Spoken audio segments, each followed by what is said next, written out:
We're joined by LA by Chris Shaw, who was nominated for an Oscar in the Best Documentary Short category, and his wife, the radio presenter, journalist Martha Kearney, who also attended the ceremony. It's lovely to see you both.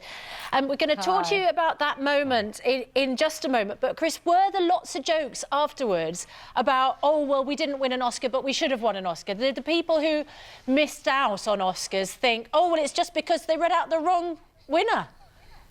Well, I was one of those people, and yes, it did occur to me that, oh, maybe they made the wrong decision in our case as well. But look, you know, it was fantastic being there as a nominee.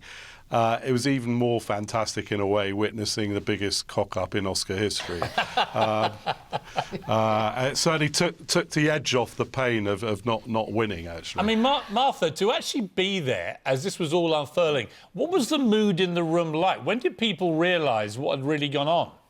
Oh, honestly, Piers, it was extraordinary. I'm not saying that, you know, this is Mel Gibson and I was Meryl Streep, but our jaws dropped just like that picture you've been showing all morning, because we couldn't believe it. I mean, at first, we wondered, was it some kind of joke? It went on for ages. I think there were 2 or 3 speeches before they finally kind of corrected themselves. But the bit I loved was when you had both sets of sort of superstars on stage, and they were all sort of like dancing around each other. No one knew quite what to do at that moment, and the whole thing just kind of became a sort of surreal ballet of very famous people looking very, very embarrassed and awkward.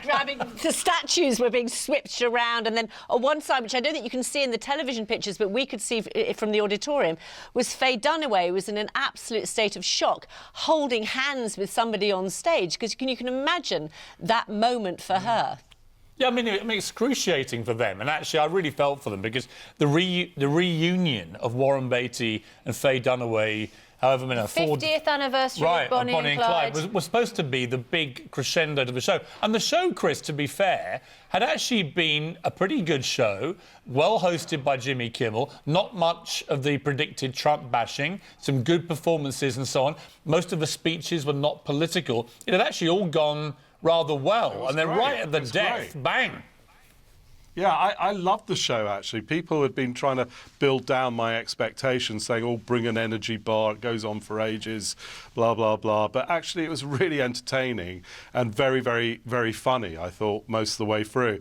And, look, you know, I think here, obviously, the Oscars is a really serious business, and actually, you know, I feel people are playing down the sort of fiasco element of it, because it's such a sort of venerated ceremony.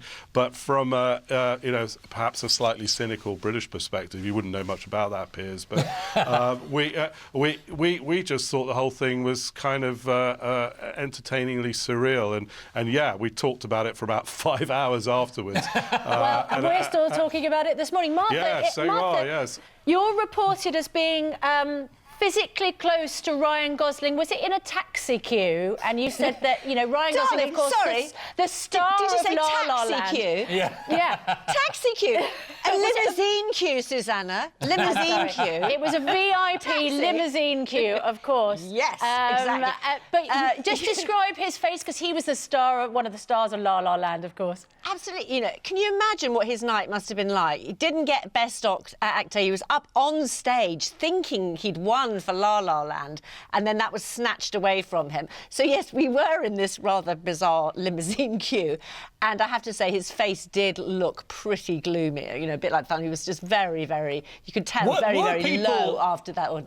Chris, were people finding this funny afterwards, or shocking, or were they angry? I mean, Hollywood's a funny place, and they take the Oscars, like you said, very seriously. What was the atmosphere like at the parties? I don't think they were laughing at all. I talked to a guy I know from Amazon Studios, and he, kind of senior guy there, and he said he was really in shock, and it was a good night for Amazon. I think they won 2 Oscars, and he was like really outraged by this. It was a bit like, you know, someone had messed up a royal wedding or a coronation or something. It felt...